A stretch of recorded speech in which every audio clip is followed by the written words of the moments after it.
AAA. Maybe it's wishful thinking on my part.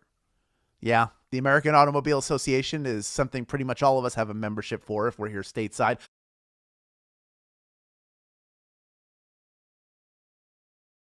Could you imagine if you walked into a AAA to renew your registration or get a triptych and they had milkshakes ready for you?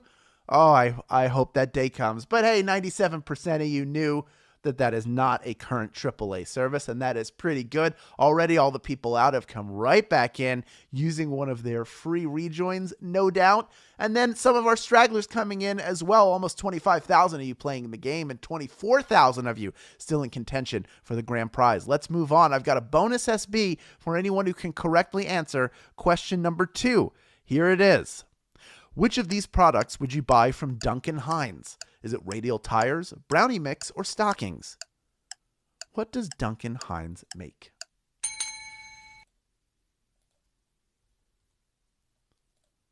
Well, was this question inspired by the 3 boxes of brownie mix currently sitting in my kitchen? Maybe. There's no way to tell. But all 3 of those boxes are from Duncan Hines. Yes, brownie mix is the answer. They make all sorts of cakes and frostings, but yes, brownie mix. I'm looking at you, 3 boxes of brownie mix. When will I make you? Will I mix things in? Who can say? 95% of you getting that one right, though. That is what I like to see. We are on the right track here on a Wednesday. Let us move on to question number 3, worth 1 bonus SB. Here it is. West Side Story is a musical inspired by which Shakespeare play? Romeo and Juliet, Coriolanus, or Hamlet? First time you saw West Side Story, did you say, this seems familiar? Substitute New York for Verona and the Jets and Sharks for the Montagues and Capulets, and you get West Side Story, the musical modernization of Romeo and Juliet. They were star-crossed lovers. 84% of you getting that one right. 13% going with Hamlet. That is incorrect. I'm sorry. And Coriolanus, the super bloody play. There's a lot of fighting in West Side Story, but there's a lot of death in Romeo and Juliet as well. It's a tragedy. That's what happens in those tragedies. Real tough. It's a real tough time, but it is an adaptation of Romeo and Juliet. Let us move on to question number 4, worth 1 bonus SB. Here it is. Before pioneering aviation, what sort of shop did the Wright brothers own? Is it a bicycle shop, a Starbucks, or a McDonald's? That's right. The Wright brothers were businessmen. What did they do? They were tinkerers who cut their teeth in an industry of land-based transportation. They repaired and sold bicycles for a living. Yes, it was a bicycle shop. That is the answer. Pretty much everybody getting that one right. Of course, McDonald's didn't exist back then. Neither did Starbucks. So it would have been very tough unless they also invented a time machine. That's possible. If they have, how would we know? How would any of us know? Oh my goodness. Now my head is spinning. Let's just move on to question number 5, worth 1 bonus SB if you get it right. Which actor who played Sherlock Holmes is distantly related to Arthur Conan Doyle? Is it Benedict Cumberbatch, Johnny Lee Miller, or Robert Downey Jr.? That's right. One of these guys is related to the author who created Sherlock Holmes. Tom Hanks has played a bunch of real-life people that he's distantly related to, and this British guy seems to be following in his footsteps.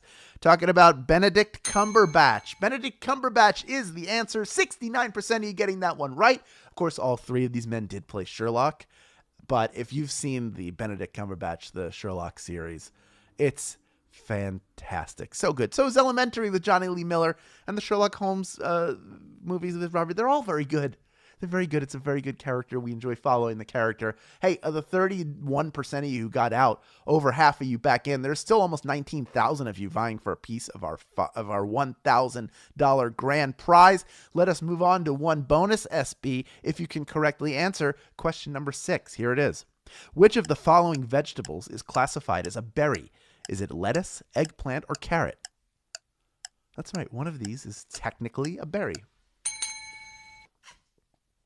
Do you know which one?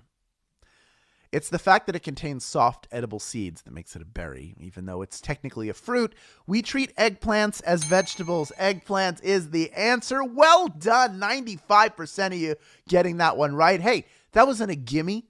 We're Wednesday now. It's getting tougher and tougher, but you aced that one. Very proud of you. You probably intuited it if you didn't know that fact already, that they're fruit-like, seeds on the inside. But yes, they're soft edible seeds in that eggplant.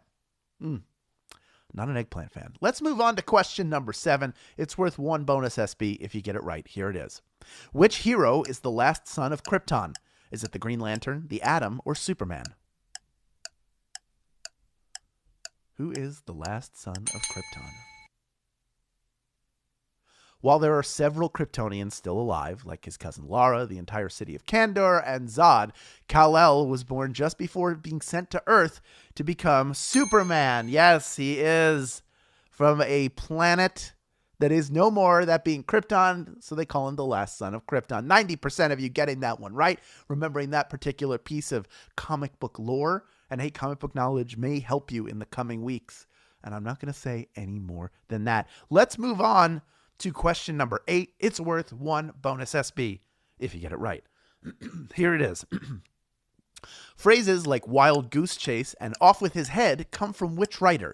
Is it Charles Dickens, Lewis Carroll, or William Shakespeare?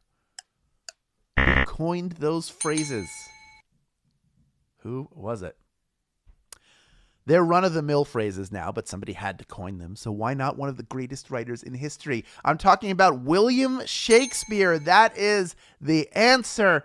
56% of you getting that one right. Of course, 31% going with Lewis Carroll, which makes sense because off with his head sounds like off with her head, which of course the Queen of Hearts said, but that is from, I think, Richard III.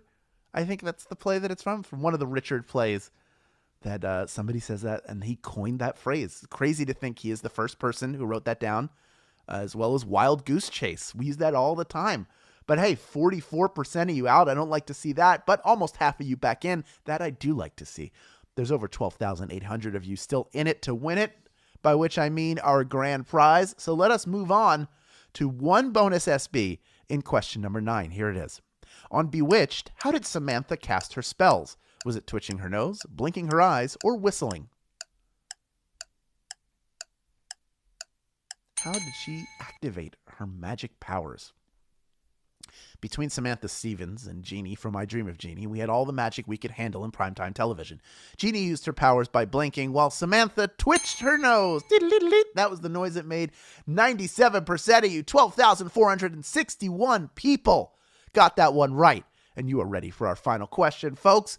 I told you we get through it quickly, and boy have we, because you've done so well. If you had fun playing this game, don't keep it to yourself. Tell your friends and family. Post to social media with the hashtag SBLive, but make sure you include your share link, which you can get by clicking the button in the main of this app. That not only gives you a link, but a handy dandy code. When people sign up using the link, they become your referral. When they enter the code while doing it, you get a free rejoin. Yeah, that's right. And hey, just before we get to our final question, let me set a scene for you here. Beneath a blanket of smooth milk chocolate lies a thin and crispy wafer filled with a creamy hazelnut filling, all topped with a delicate dark chocolate drizzle. Sounds good, doesn't it? Yeah, I'm talking about Kinder Bueno chocolate bars, which you have to try. And when you add them to your shopping list in the in-store deal section of Swagbucks and buy a 2-pack at your local CVS, you'll earn 50 SB when you upload your receipt for getting chocolate. But that's not all. You get 2 2-packs and you earn 150 SB. Buy 3 of them, which is what I'm going to do, you will earn 600 SB. Yes, you have to be a U.S. player to take advantage of this sweet, sweet opportunity, but do it. Oh my good. If the description didn't get you, the taste will. Check out Kinder Bueno at your local CVS. It's part of our awesome in-store deals. It's so easy to earn SB that way. Oh my goodness. Check this offer out. All right, folks, here we are, 12,540 people vying for a piece of our $1,000 grand prize. We've got over 24,700 of you total in the game. Everyone will earn 1 bonus SB if they can correctly answer our final question of this game. It's question number 10. Here it is. What human snack item is eligible for cash back when you upload a receipt to Swagbucks as proof of purchase? Is it Frisky's cat food, Armor All, or Cheez-Its? Yeah.